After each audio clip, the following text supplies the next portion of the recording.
sejam bem-vindos uma vez mais ao canal. Eu sou a Daniela Stacotti-Claire e hoje venho falar sobre um tema diferente daquilo que tenho trazido nas últimas semanas. Não é vídeo opinião, não é vídeo sobre livros, é um vídeo sobre um tema que vai reentrar na minha vida a partir da próxima semana e que já vos tenho dado assim umas ideias sobre isso, mas que agora decidi realmente começar a fazer vídeos sobre este assunto.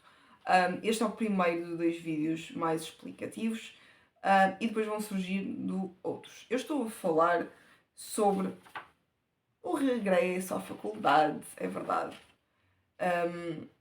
Mais especificamente, o recomeçar de uma época que eu gostei bastante, voltar a estudar. Desta vez mestrado.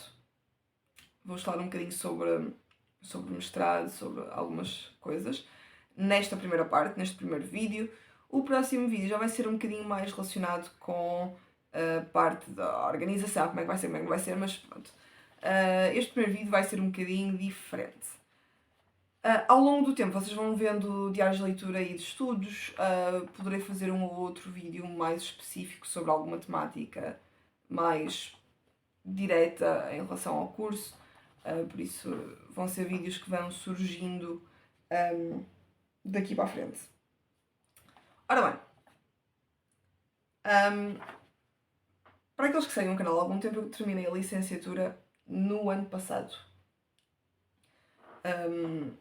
Concluí a 100% em setembro, início de setembro do ano passado, porque tive que ir à época especial por causa de uma disciplina, Teoria da Literatura, disciplina de terceiro ano, que não pude fazer em época de recurso porque estava com o Covid. Então não foi possível para mim fazer em época de recurso, tive mesmo que ir à época especial, época de conclusão. Finalizei então no ano passado com uma média de 13 valores, se não estou em erro. Muitos podem dizer que é uma média baixa. É uma média muito boa para uma licenciatura, especialmente quando somos trabalhadores estudantes. Então finalizei e tomei a decisão de não me candidatar logo ao mestrado. Podia ter feito, sim, podia, mas tomei a decisão de não fazer por vários motivos. Em primeiro lugar, porque eu em agosto do ano passado, eu acho que cheguei a publicar alguns vídeos sobre isso, eu fiquei doente. Inicialmente achava-se que era algo físico, uma gripe, uma infecção respiratória. Andámos a tentar descobrir o que era. Fiquei completamente afónica, estive 2 meses e pico em casa e não tinha como recuperar, não era nada físico. Cheguei a ir a otorrino para tentar perceber se era alguma coisa das cordas vocais e não era nada. E finalmente, depois de uma conversa com um psiquiatra, de forma não oficial, ele já tinha percebido isso anteriormente e ele disse-me que eu estava com um esgotamento nervoso e fazia todo sentido, tanto que fui diagnosticada, mas tomei a decisão de não querer medicação. Eu queria recuperar por mim própria. E a forma de o fazer foi literalmente tirar um ano, não ir logo para o mestrado, descansar o máximo que pudesse e, consoante aquilo que acontecesse até ao final do ano passado, eu iria ou não candidatar-me a mestrado no início deste ano. Então, o inicial foi isso, foi estar com o esgotamento, precisar de descansar, precisar de recuperar. E depois, eu quis tentar arranjar um estágio extracurricular, algo que não aconteceu, não tive essa sorte. E então, como também já me estava a sentir melhor e sabia que ia ter mais uns quantos meses para recuperar, em janeiro decidi candidatar-me ao mestrado, na primeira fase de candidatura, na Faculdade de Letras. Eu estou aqui a olhar para os tópicos, que é para não me esquecer. E então, eu candidatei-me ao mestrado de Tradução e Serviços Linguísticos com língua estrangeira espanhol. E foi realmente, e foi provavelmente a melhor decisão que eu podia tomar. A tradução é uma área muito importante na literatura e eu disse, por que não? E agora vocês perguntam-se, mas porquê o espanhol e não o inglês? Ora bem, eu não tenho nada contra o inglês, ok? Simplesmente a minha área de estudos do primeiro ciclo da faculdade, ou seja, licenciatura, é em espanhol. Eu tenho o nível C1 concluído de espanhol. E eu, para poder candidatar-me ou para poder entrar num mestrado de tradução em inglês, eu tinha que ter o B2, se não estou em erro. O B2 concluído de inglês. Eu não tenho. Eu tenho, se não estou em erro, o B1.1, que é o nível com que ficamos, também não tenho certeza absoluta, mas eu acho que é o nível com que ficamos no 11º ano. Ou A2, não é? Não, acho que é B1.1 mesmo. Por isso, eu tenho esse nível, ok? Não tenho o nível necessário para entrar no mestrado. Hei de concluir inglês, hei de fazê-lo. E então candidatei-me a espanhol. Entrei. Existiam 5 vagas, acho que eram 5 vagas, para a primeira fase de candidaturas. Eu entrei em terceiro lugar, se não estou em erro. Não sei a nota, não faço ideia, mas entrei em terceiro lugar. E foi realmente uma experiência um bocadinho diferente de candidatura. Eu já me tinha candidatado à licenciatura como maiores de 23, por isso tinha um bocadinho de experiência do que eram exames internos na faculdade, do que era entrevista, tinha assim uma ideia do que é que seria. Então foi um bocadinho mais tranquila para a fase de candidatura do mestrado. E realmente a candidatura do mestrado tem um processo um bocadinho mais largo que o processo de candidatura à licenciatura. Nós temos inicialmente de fazer uma inscrição, pagamos 30 euros, não, pagamos 50 euros de inscrição, se não, 50 ou 60, não tenho a certeza, não me recordo. Temos de fazer esse pagamento de inscrição, ou seja, de candidatura. Depois temos que, entretanto, inscrever-nos nos exames, nos exames de pré-requisitos. No meu caso foi um exame de espanhol que eu tive de fazer. Tive de fazer então um exame de espanhol. Os exames pagamos 30 euros pelos exames e pela entrevista. Depois do exame escrito temos uma entrevista em português e em espanhol. Temos um professor que nos vai falar em português e temos um professor que nos vai falar em espanhol para a entrevista. E só após a entrevista é que saem os resultados. Normalmente os resultados são previstos sair um mês depois. Eu recebi a resposta inicial uma semana depois dos exames e da entrevista. E a decisão final foi então dada no final de março. Exato, no final de março deste ano. O processo em si é extenso.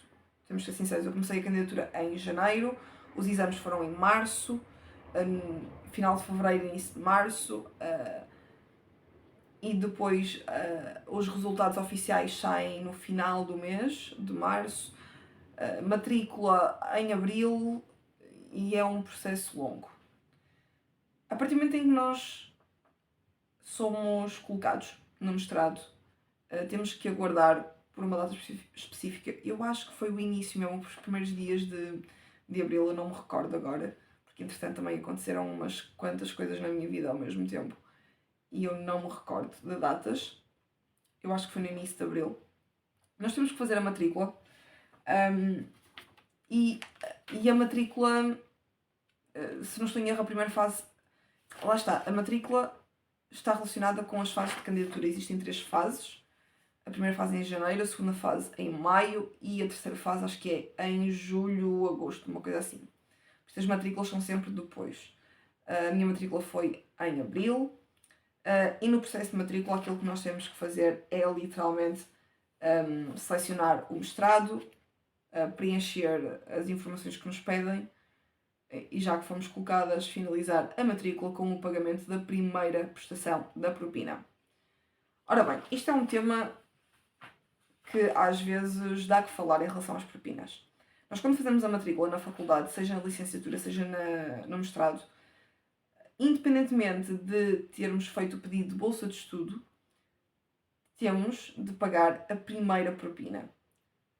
Eu digo a primeira propina para aqueles que obviamente estão a pagar em prestações. O valor de propina anual do mestrado, do meu mestrado e da maioria dos mestrados no público é de 1.250€. Ou seja, cada prestação são 125 euros. Porque eles deixam-nos dividir no máximo em 10 prestações, por isso 125 por mês. E realmente é puxadinho. As licenciaturas estão em 697 e são 69,70 por mês, se não estou em erro. Exato, o meu primeiro ano de licenciatura foi um bocadinho mais caro, no ano seguinte eles baixaram os preços das licenciaturas. É difícil para quem não tem possibilidades económicas, obviamente, mas é um requisito para se finalizar a matrícula. Temos de pagar a primeira prestação da propina, porque podemos perder a vaga, e pagar igualmente o seguro escolar, que se não estou em erro são 2€. Ou seja, junto com a propina pagamos o seguro escolar. Automaticamente no sistema interno da faculdade, no meu caso é a Faculdade de Letras da Universidade do Porto, onde nos aparece conta corrente, aparece automaticamente as 10 prestações, a primeira prestação já finalizada, já pago, e depois data limite de pagamento de cada prestação. O que é que acontece? Até ao momento da inscrição nas disciplinas, que essa é uma outra fase, vais ter uma data de limite de pagamento, que a primeira data termina em outubro do ano letivo corrente e por aí fora. O que é que acontece? Isto pode alterar, porque temos as bolsas de estudos.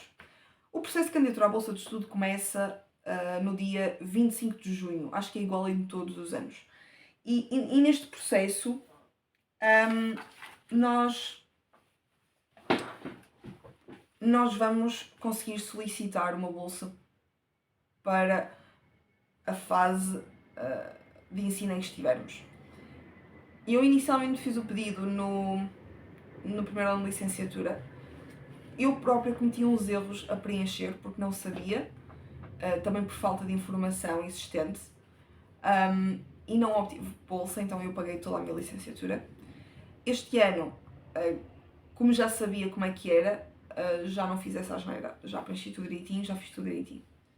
Então o processo de candidatura à bolsa, 25 de junho é o primeiro dia e vai até setembro, se não estou em erro, o pedido de bolsa de estudo na DGES.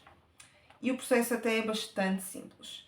Nós ao entrarmos na DGES temos que fazer a escolha do curso. É importante também dizer que quem já tinha feito um pedido de bolsa na licenciatura tem que fazer o pedido de alteração de curso de curso e de ciclo de estudos, e no caso também haver uma mudança de instituição de ensino, fazer o pedido então dessa mudança de instituição. Demora uma semanita ou duas, a alteração a entrar, mas assim que entra, e mesmo antes de ser aprovada a 100%, vocês já podem começar o vosso processo de candidatura.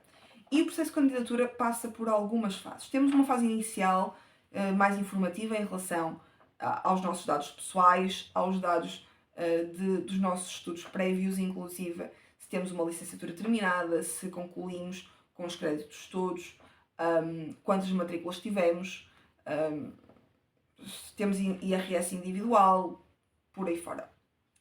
Depois temos um segundo passo, que é imprimir e assinar os documentos. Não, mentira, peço desculpa. O segundo passo é inserir os elementos do agregado familiar. O que é que acontece? E isto é importante. Se nós formos às finanças procurar por agregado familiar, vai-nos aparecer as pessoas que fazem o IRS connosco. O que é que acontece? E este foi o meu erro quando fiz a candidatura à bolsa no meu primeiro ano de licenciatura. A partir do momento em que eu comecei a trabalhar, eu passei a fazer IRS sozinha. Ou seja, eu já não faço parte do agregado familiar dos meus pais e da minha irmã. Eu estou individual, sou pessoa singular e tenho agregado familiar singular a nível das finanças, ou seja, não tenho ninguém no meu agregado familiar. Mas, para a bolsa de estudo, o que conta é o agregado habitacional. Ou seja, temos que colocar na informação, no DGES, com quem é que vivemos de forma individual. Ou seja, tive que colocar a informação do meu pai, da minha mãe e da minha irmã, em como estando a viver com eles, dar informação de IRS, informação de rendimentos, informação de IRS na realidade. E após a colocação do agregado familiar, ou do agregado habitacional, como lhe quiserem chamar, aí temos então a terceira fase, que é imprimir e assinar os documentos solicitados. Temos vários documentos que nos são... Na verdade, temos 2 documentos que nos pedem para imprimir e assinar e temos documentos a entregar. Por exemplo, informação de trabalho, a declaração de IRS individual, a declaração de IRS do agregado familiar e depois temos... Acho que estamos também a entregar uma declaração em como não temos património imobiliário, que anteriormente não existia, que agora já existe, é uma coisa um bocadinho confusa. E para além disso, os documentos que temos que assinar são documentos para que a DGES possa ter acesso à nossa informação nas finanças e na segurança social. Por isso, são consentimentos para eles poderem fazer a recolha dos dados, em que todos os elementos do agregado familiar têm que assinar. Então, temos que imprimir esses 2 documentos, assinar, digitalizar e inserir tudo nessa página. Todos os documentos solicitados nessa página têm que ser inseridos em PDF com um tamanho específico de documento. E depois é uma questão de finalizar a entrega do pedido de bolsa e esperar até obtermos uma resposta. Eu entreguei em junho, estamos a dia 7 de setembro e eu ainda não tenho resposta. E sou sincera, estou a fazer figas para conseguir a bolsa, porque dava muito jeito. É verdade. É a seguir que eu já vos vou explicar. Porque realmente uma bolsa de estudos para o mestrado é muito plausível e muito importante. No meu caso em particular, eu nem sequer o salário mínimo recebo. E assim que eu recebo, eu tenho pagamentos a fazer, eu tenho contas a pagar. E obviamente que apesar de viver com os meus pais, sou eu que pago as minhas coisas. Obviamente que existe comida que é paga geral, mas para que eles não tenham que gastar tanto a nível, por exemplo, de alimentação, muitas das coisas que eu compro para mim a nível de alimentação, mais a nível de bolachas, de coisas, iogurtes, essas coisas mais generalizadas, que se calhar sou eu que como, porque são coisas muito, muito específicas, com sabores muito específicos que eles não gostam, por exemplo. Isso sou tudo eu que pago. O meu café sou eu que pago, porque eu bebo muito café, por exemplo.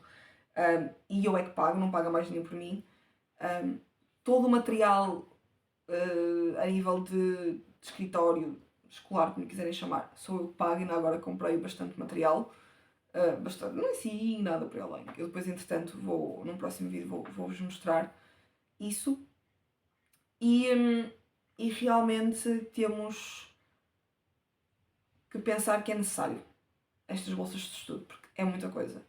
Por exemplo, neste mestrado eu não tenho necessidade de comprar, vou ter que comprar só um livro em princípio, que é para leitura de espanhol, mas eu para a licenciatura tive que comprar dezenas de livros. Eu devo ter comprado durante os 3 anos de licenciatura uns 60 livros, não é brincadeira.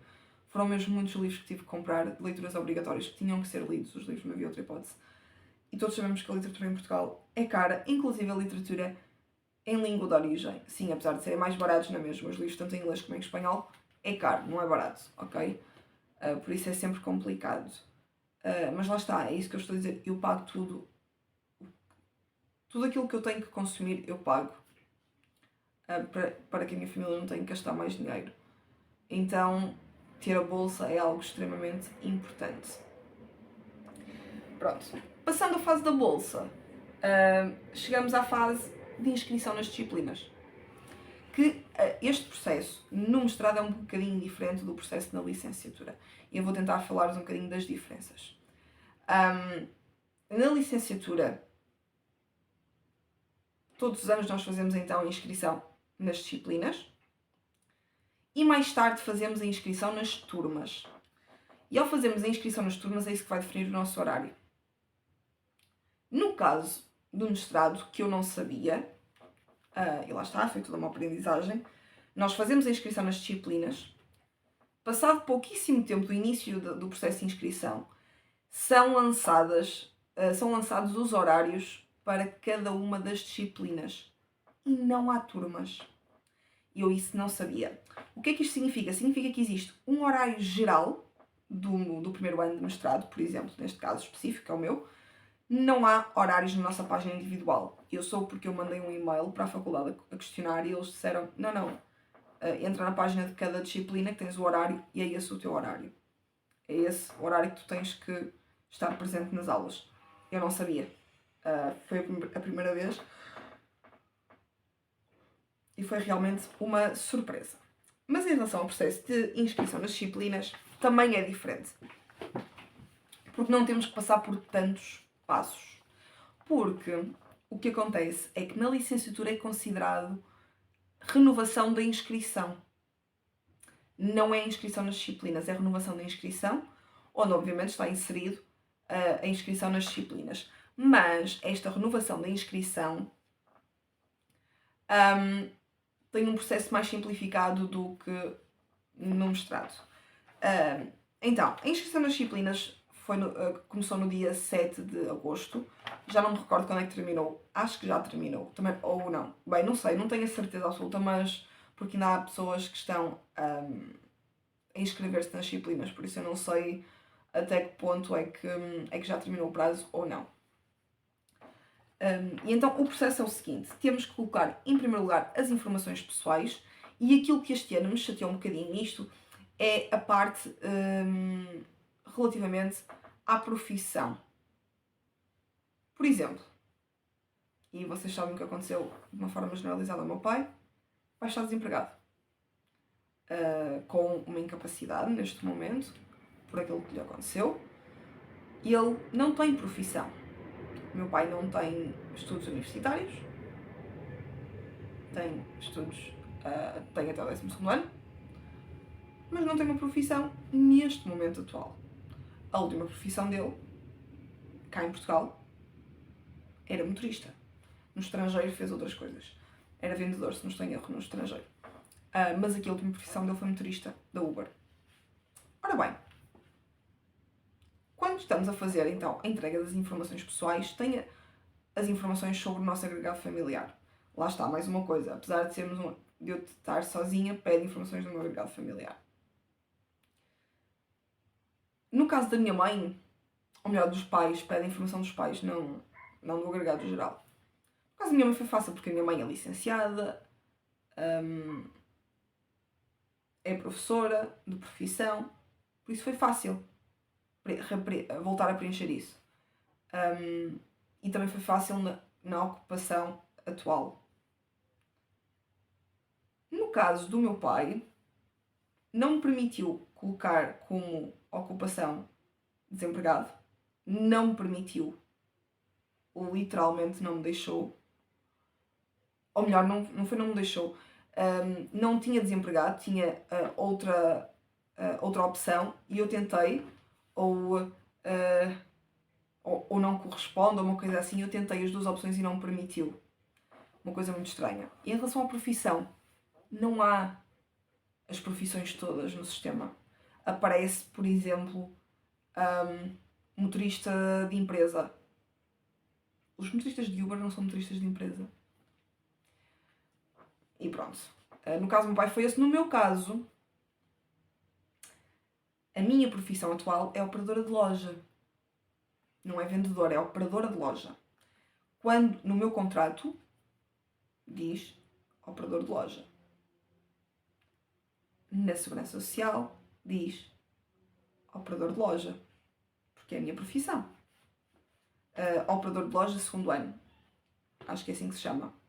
2º ou 3º ano, não me recordo qual é o nível que está lá, porque inicialmente era operador ajudante, depois ao fim de um tempo passa para operador de loja 1º ano, 2º ano, eu não sei se está em 2º, se está em 3º, não me recordo. O que é que acontece no meu caso? Aparece vendedor e não especifica. Eu acho que isso é um bocadinho chato, porque eu acho que nós temos o direito de escolher a nossa profissão exata e não aquilo que eles querem. Isso chateou-me um bocadinho, mas pronto, passando à frente. Depois de colocarmos as nossas informações pessoais, aparece-nos lá uma zona que pergunta se somos candidatos à bolsa de estudos. No meu caso específico, eu selecionei que sim.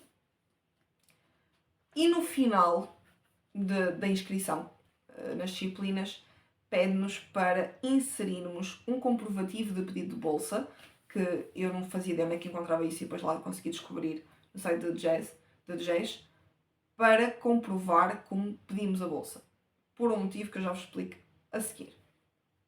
Entretanto, passamos à página da seleção das disciplinas. Vai-nos aparecer todas as opções de disciplinas.